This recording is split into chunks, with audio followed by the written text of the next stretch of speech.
ऐसे हम भारतवासियों की उन्नति, भारत को अमेरिका जैसा बनाना ये नहीं है, भारत को चाइना जैसा बनाना ये नहीं है। भारत भारत बने, इसकी आवश्यकता है। संघ के सरसंघचालय के अखिल भारतीय अधिकारियों को पूरे भारत में घूमना पड़ता है तो समय की कमी रहती है। पहले आने जाने की सुविधा कम थी, समय ज्यादा लगता था, इसलिए कोई नहीं आया होगा। स्वयं मैं सब जगह, धेमाजी, लखीमपुर, डिब्रूगढ़, सब जगह 2-2 बार, 4-4 बार जा चुका हूं, लेकिन यहां आने का मुझे भी ये पहला ही अवसर है। और इन 2 दिनों में जो मैंने यहां वातावरण का अनुभव किया, सीधा सरल जीवन है, संस्कृति, कला, इन सब की छत्र छाया आप लोगों को मिली है। ये आपका कितना बड़ा भाग्य है, ये आप जानते हैं कि नहीं, मैं नहीं जानता। लेकिन सारे देश में घूमता हूं और जहां ये नहीं है वहां की अवस्था देखता हूं, तो मुझे तो इस क्षेत्र को देखने का सौभाग्य मिला, इसकी धन्यता है। और स्वाभाविक है कि संघ का इस प्रकार का कार्यक्रम भी शायद इस क्षेत्र में पहला होगा। संघ का नाम तो सब लोग जानते हैं, लेकिन प्रत्यक्ष संघ क्या है ये एकदम समझ में आता नहीं। जैसे ही आज ही आप कार्यक्रम देख रहे हैं,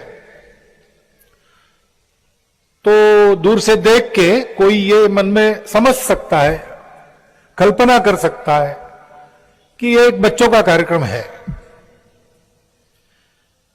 अब है तो सही बच्चों का कार्यक्रम, लेकिन बच्चों के कार्यक्रम में से ही बड़ों के कार्यक्रम बनते हैं। मैं भी स्वयं संघ में समझ बूझ कर आने लगा तब ऐसा ही था, ऐसे ही कार्यक्रम करता था। संघ के कार्य पद्धति में व्यक्ति आयु में बच्चा है तब भी आता है और समझदारी में बच्चा है तब भी आता है, लेकिन उस कार्य पद्धति में एक विकसित मनुष्य वो बनकर निकलता है। और विकसित मनुष्य अपने विकास का उपयोग अपने स्वार्थ के लिए नहीं करता, देश समाज के लिए करता है। संघ इसी काम के लिए शुरू हुआ। जब शुरू हुआ तब स्वतंत्रता का आंदोलन चल रहा था। सबसे प्रमुख बात सबके मन में वही थी, और इसलिए सब लोग किसी न किसी प्रकार से उसके लिए प्रयास कर रहे थे। संघ के निर्माता भी अपने बालक काल से ऐसी ही सब गतिविधियों में रहते थे। घर के गरीब थे, माता पिता नहीं थे, घर में विशेष आय नहीं होती थी, लेकिन अपनी पढ़ाई में हमेशा वो अपने क्लास में पहले 10 में थे। मैट्रिक और उसके बाद की सब परीक्षाएं फर्स्ट क्लास में उत्तीर्ण हुए। और उस समय से आयु के 10-12 साल के अवस्था से देश के लिए जो भी चलता था उसमें वो मनःपूर्वक सहभागी होते थे। और उनके ये गुणवत्ता को देखकर उनको नागपुर के लोगों ने कलकत्ता भेजा। बहाना था डॉक्टरी सीखने का, लेकिन उद्देश्य था कलकत्ता में क्रांतिकारियों का केंद्र है, अनुशीलन समिति वहां पे है। उस अनुशीलन समिति से संपर्क करना और उसके आधार पर उधर के इलाके में, महाराष्ट्र के इलाके में भी क्रांतिकारकों का कार्य शुरू करना। डॉक्टरी भी वो फर्स्ट क्लास में पास हुए और ये काम भी उन्होंने बहुत अच्छी तरह किया। वो कोर कमेटी मेंबर बन गए। रासबिहारी जी बोस के बारे में एक किताब आई है। उस किताब में उसका उल्लेख है कि उनकी रासबिहारी जी बोस से भेंट हुई थी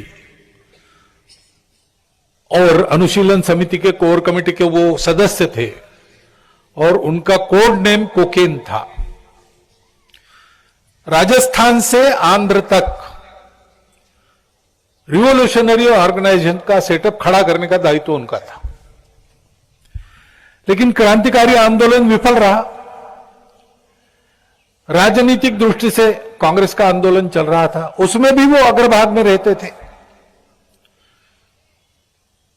संघ स्थापना के पूर्व एक बार और बाद में एक बार देश के स्वतंत्रता के लिए चलने वाले कांग्रेस के आंदोलन में उन्होंने सक्रिय सहभाग लिया था। एक एक साल की सजा भी दोनों बार हुई थी। सब बातों में वो सक्रिय थे और इसलिए अनुभव से उन्होंने जाना कि स्वतंत्रता तो मिलेगी, लेकिन अपने देश में गत कुछ शतकों से ऐसा हो रहा है कि बार बार आक्रमण होता है। मुट्ठी भर लोग आते हैं, बाहर से आते हैं, हमसे ज्यादा पढ़े लिखे नहीं है, हमसे ज्यादा पराक्रमी नहीं है, उनके पास कुछ भी गुणवत्ता नहीं है जो हमारे पास है, फिर भी वो आते हैं, देखते देखते हमको गुलाम बनाते हैं। फिर कोई महापुरुष जन्मता है, वो जागृति करता है, हम लड़के स्वतंत्र हो जाते हैं। एक जाता है, दूसरा आता है, हम फिर से गुलाम हो जाते हैं। मुट्ठी भर लोग, हमसे बर्बर लोग बाहर से आके हम पर राज्य करते हैं। इसका कारण क्या है? अपने देश पर राज्य करने वाले अंग्रेज अपने देश में कितने थे? बहुत ज्यादा थे नहीं। हमारी करोड़ों की जनसंख्या थी और उनकी हजारों में थी, 1 लाख भी नहीं थी। लेकिन हमारे अपने देश में आकर हमारी छाती पर मुट्ठी भर लोग सवार थे। ये हमने होने कैसे दिया? हम में कौन सी कमी है? हमको क्या करना है? इसका विचार उन्होंने किया और देश का भाग्य बदलने वाला समाज निर्माण करे, ऐसी गुणवत्ता रखने वाले कार्यकर्ताओं का देशव्यापी समूह उत्पन्न करने के लिए संघ की स्थापना की। वो समय था जब देश को स्वतंत्र होना था। आज हम स्वतंत्र है, लेकिन आज भी हमारे सामने एक कार्य है। उस समय गुलामी से हमने स्वतंत्रता प्राप्त की, यानी क्या, हम स्वाधीन हो गए। अंग्रेज लोग गए, हमारे अपने चुने हुए प्रतिनिधि हम पर राज्य करते हैं। इतना तो बदल हो गया, तंत्र बदला, पराधीनता वो स्वाधीन हो गया। लेकिन उसमें स्व है क्या?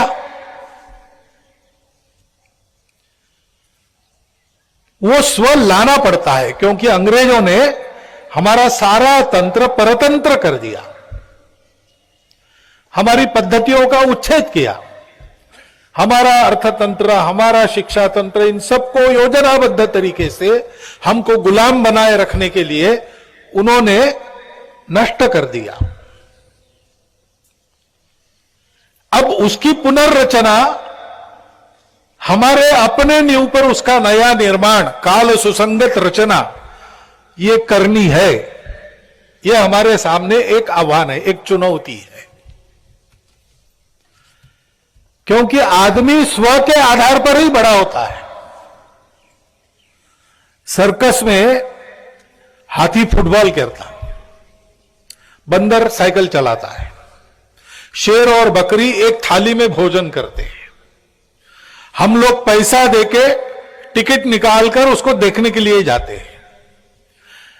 अब साइकिल चलाना मनुष्य कर सकता है, या हाथी कर रहा है या बंदर कर रहा है, तो बंदर की उन्नति वो नहीं कहलाती। यहां मेरे सामने बैठी ये स्वयंसेवक है, बालक स्वयंसेवक, वो अगर तैरना सीख लेते, साइकिल चलाना सीख लेते, स्कूटर चलाना सीख लेते, तो हम कहते कि उनकी उन्नति हुई। कुछ सीखा उन्होंने। बंदर ने वही सीखा तो बंदर की उन्नति नहीं होती, हाथी की उन्नति नहीं होती, क्योंकि हाथी की प्रकृति जंगल में रहने की है। उनके वन्य जीवन में ही उनका उन्नत है, उनकी उन्नति है। ऐसे हम भारतवासियों की उन्नति, भारत को अमेरिका जैसा बनाना यह नहीं है, भारत को चाइना जैसा बनाना यह नहीं है। भारत भारत बने, इसकी आवश्यकता है। उस दिशा में हमने कदम बढ़ाए हैं, हम आगे बढ़ रहे हैं। अब हमारी शिक्षा में मातृभाषा का माध्यम आ रहा है। बिल्कुल हमारी जनजातीय भाषाओं का भी धीरे धीरे उसमें अंतर्भाव हो रहा है। हमारे अर्थतंत्र में हम आजकल बात कर रहे हैं मेक इन इंडिया, और उससे आगे जाकर हम कह रहे हैं कि इंडिया के जगह भारत का उपयोग करो। हम भारत है, प्रॉपर नाउन का भाषांतर नहीं होता, ट्रांसलेशन नहीं होता, इसलिए भारत को हर भाषा में भारत ही कहना चाहिए।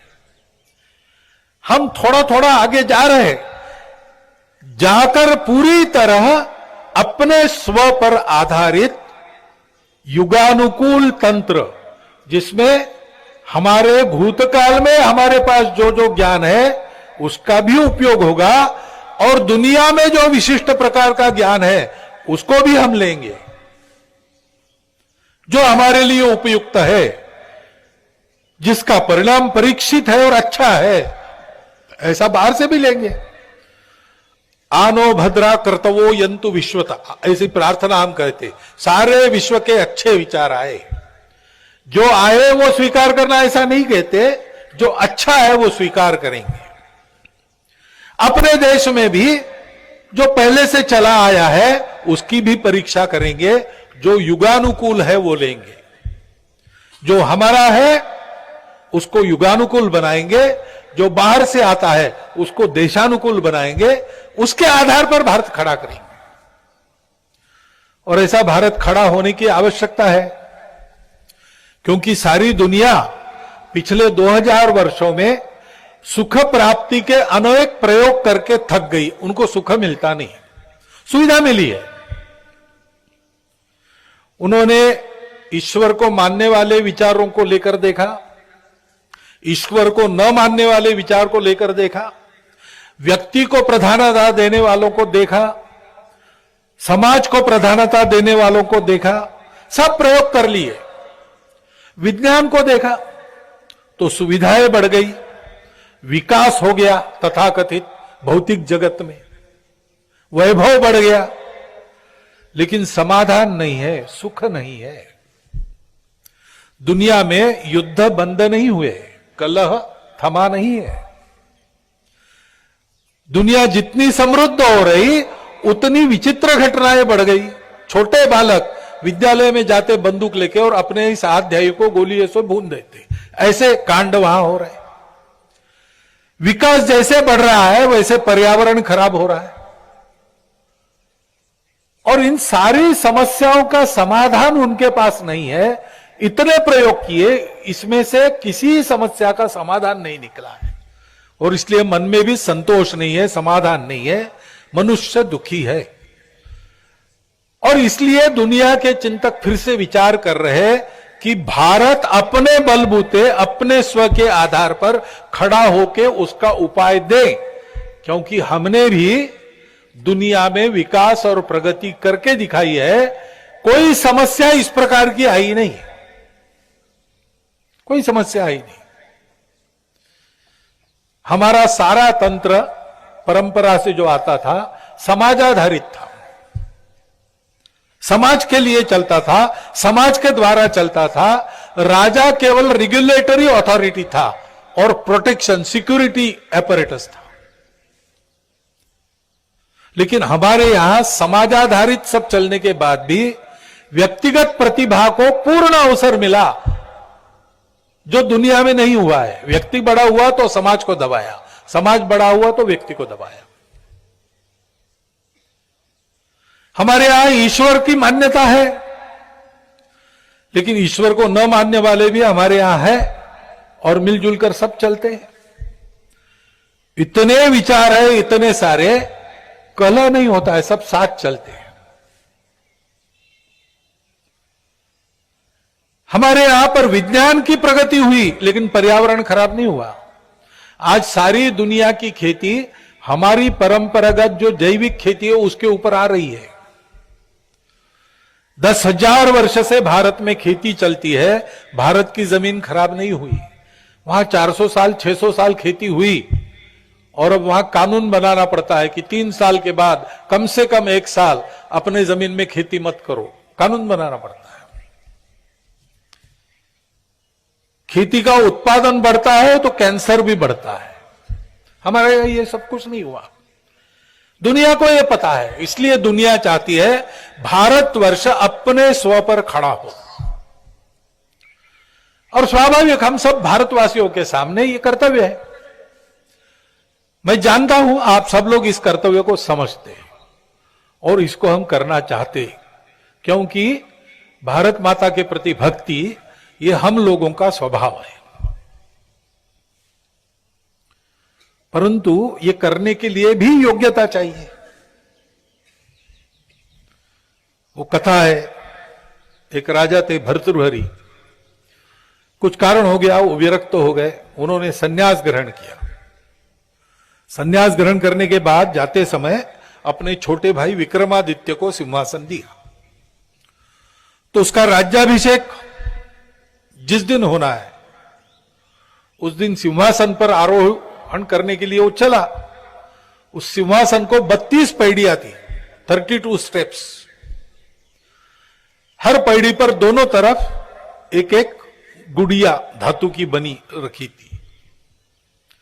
पहले पैड़ी पर उन्होंने पैर रखा तो वो गुड़िया जीवंत हो गई और गुड़िया बोलने लगी, राजा तुम इस सिंहासन पर चढ़ रहे हो, लेकिन तुमको पता है क्या इस सिंहासन पर कैसे लोग बैठे थे, उनकी क्या गुणवत्ता थी। फिर उन्होंने एक कहानी बताई और कहा कि ऐसी गुणवत्ता उस राजा की थी, तुम्हारी है क्या। हम भी जब अपने देश का काम करने निकलते हैं तो हमारे सामने भी हमारे पूर्वजों के नाम आते हैं जिन्होंने इस देश को बड़ा किया। अभी जो गीत गाया गया उसमें वो नाम आ गए हैं। महापुरुष शंकर देव जी का नाम आया, माधव देव जी का नाम आता है, लासित बड़फुकन का नाम आता है। हम जब एक कदम आगे रखते हैं तो हमारा भूतकाल हमको पूछता है कि तुम ये काम करने को चले तो हो, लेकिन क्या वो योग्यता तुम्हारे पास है।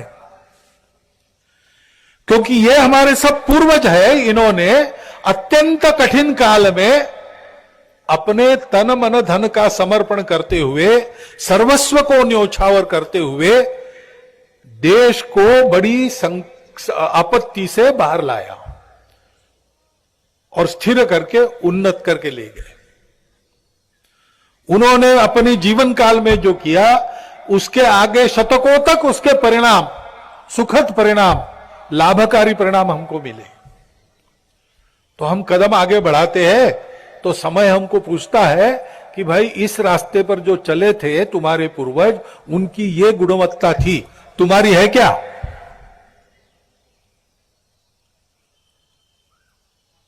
नहीं है आज तो चिंता की बात नहीं, गुणवत्ता को प्राप्त किया जा सकता है। क्योंकि सद्गुण कुछ तो परंपरा से आते हैं, जेनेटिकली मिलते हैं, लेकिन सब सद्गुण ये परिश्रम का परिणाम होते हैं।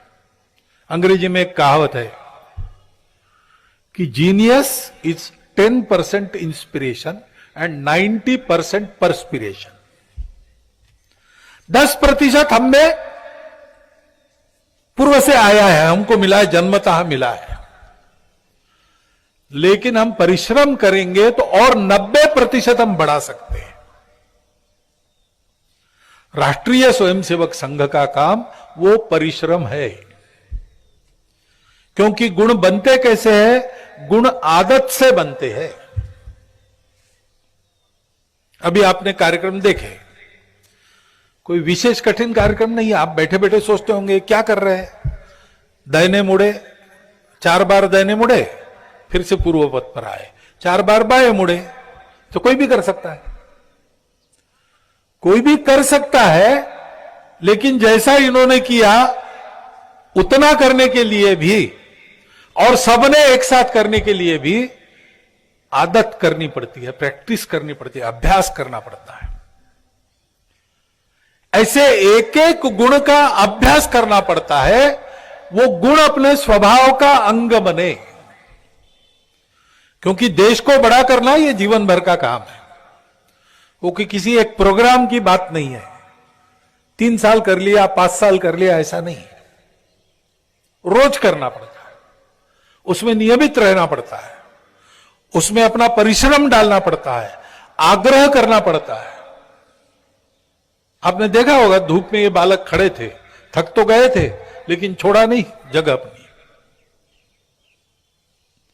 उनको लाया, कोई थक गया हो उसको वहां से उठा के लाया गया, तब आया बाहर, हो अपने से बाहर नहीं आया। इस निश्चय के साथ परिश्रम करना पड़ता है। संघ की शाखा में इस परिश्रम की भी आदत होती है, और इन सीधे साधे सरल कार्यक्रमों से हम सबके साथ चलेंगे, सबको साथ लेकर चलेंगे, इसकी आदत होती है। देश के लिए जो जो करने के लिए गुण आवश्यक है, 1 घंटा रोज देना पड़ता है तो देने की आदत होती है। 1 घंटा देते देते इसमें से ऐसे भी लोग निकलते हैं वो जीवन दे देते हैं। देश का काम कर रहे, गणवेश के अपने खर्चे से किया, आदत है। इसके लिए उनको सर्टिफिकेट मिलने वाला नहीं है, धन्यवाद मिलने वाला नहीं है, लेकिन वो करते रहेंगे, जीवन भर करेंगे। क्योंकि देश को तो देना ही देना है, देश से कुछ लेना नहीं है। देश ने हमको सब कुछ दिया है। भारत माता हमको सब कुछ देती है। सुजल सुफल मलयज शीतल, इस भूमि से हमको पोषण मिलता है, जल मिलता है, अन्न मिलता है, और सीमाएं इसकी प्राकृतिक दृष्टि से सुरक्षित है, सुरक्षा मिलती है। तो झगड़ा करने का स्वभाव हमारा नहीं बनता। भारतवर्ष में सबको साथ लेकर चलने का यह स्वभाव क्यों बना? क्योंकि पहले से पुराने समय में हमारी जनसंख्या भी कम थी, और उस समय कोई नौकाएं नहीं थी, विमान नहीं थे, वाहन नहीं थे। पैदल जाओ या घोड़े पर जाओ, बैलबंडी पर जाओ। तो हिंदू कुश से लेकर आराकान तक की पहाड़ियां पार करके कौन आएगा? कोई नहीं आता था। समुद्र पार करके कौन आएगा? कोई नहीं आता था। बाहर से कोई आता नहीं था, हम सुरक्षित थे। और अंदर हम जितने थे सबके लिए भरपूर था, कोई प्रतिस्पर्धा करने की जरूरत नहीं थी, और इसलिए हम लोग सुखी थे, आपस में झगड़ा नहीं करते थे। और हमको फुर्सत मिली तो हमने सत्य को खोजा, और वो सत्य हमको मिल गया कि सारी दुनिया दिखती अलग अलग है, लेकिन है एक ही, एक से ही सब निकलता है। आजकल हम कहते यूनिटी इन डाइवर्सिटी, लेकिन वास्तविक हमारे पूर्वजों ने खोजा diversities of unity. Existence is one, अस्तित्व एक है। यह विविध आविष्कार उसी का आविष्कार है। यह दिखता है ऊपर तक, नीचे अंदर नहीं जाता। एक मर्यादा तक ये ठीक है, हम अलग अलग दिखते हैं। जैसे हम अलग अलग दिखते हैं तो अलग अलग, आपको भूख लगती है, मुझे भूख लगती है, आपकी भूख अलग, मेरी भूख अलग। मेरे खाने से मेरी भूख मिटती है, आपके खाने से आपकी मिटती है। आप खाए और मेरा पेट भर गया, ऐसा नहीं होता।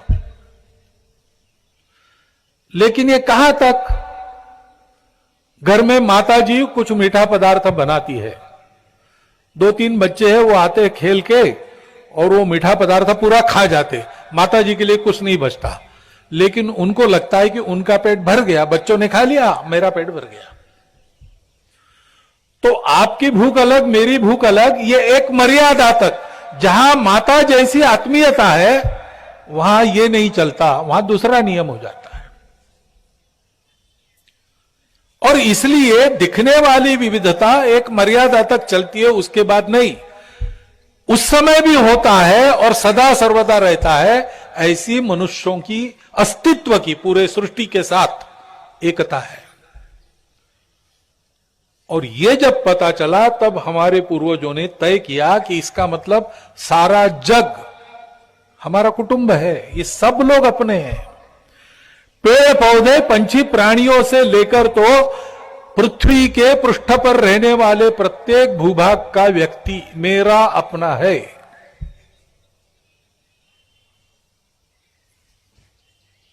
माता भूमि पुत्रो हम पृथिव्याम,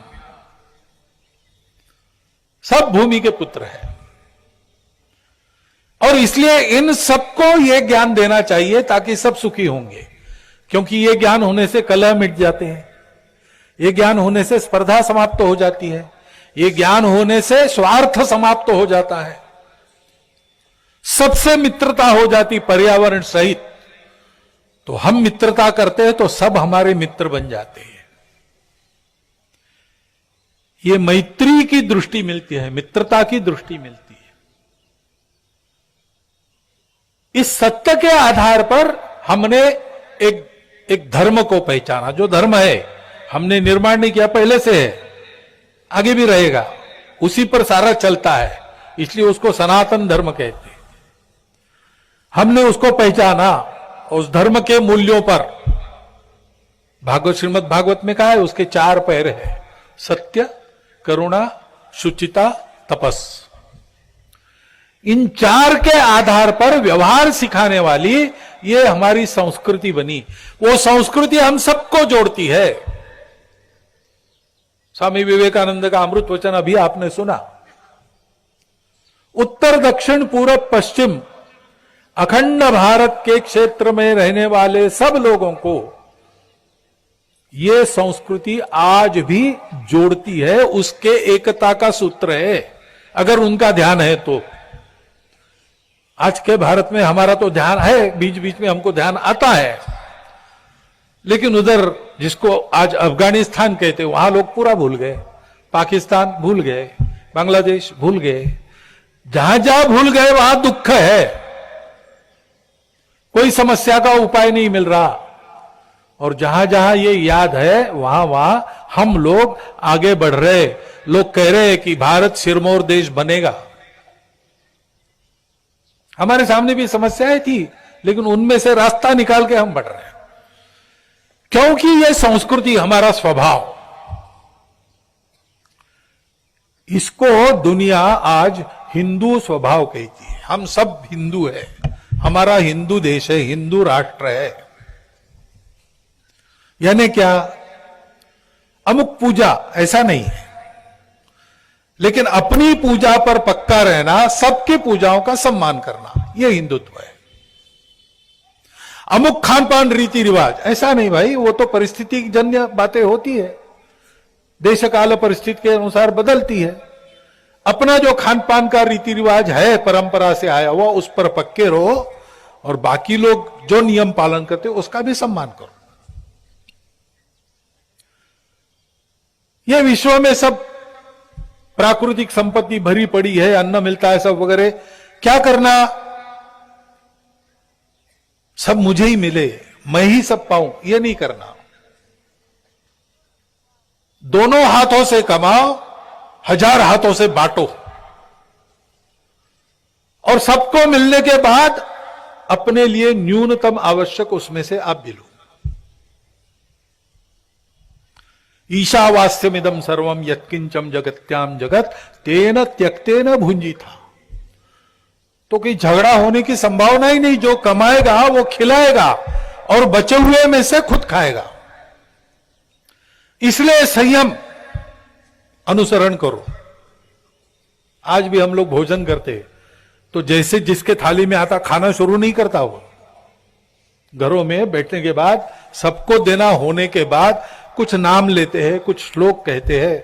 हमारे संघ में हम ब्रह्मार्पण ब्रह्मावीर श्लोक कहते हैं। संघ शिक्षा वर्ग में परिश्रम होता है, बहुत भूख लगती है, आने के बाद सब बैठते हैं।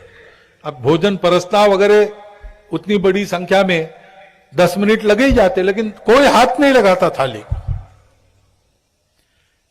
यह संयम है, क्योंकि सबको मिलकर जीना है, सबको मिलकर खाना है, सबके जैसा हमको रहना है। यह स्वभाव हिंदू स्वभाव है। उसके कारण दुनिया की सारी भली बातें आज भी भारत में सुरक्षित है। उसका विचार अन्य लोगों के मन में आता है, लेकिन उनके यहां वो ज्यादा चल नहीं सकता।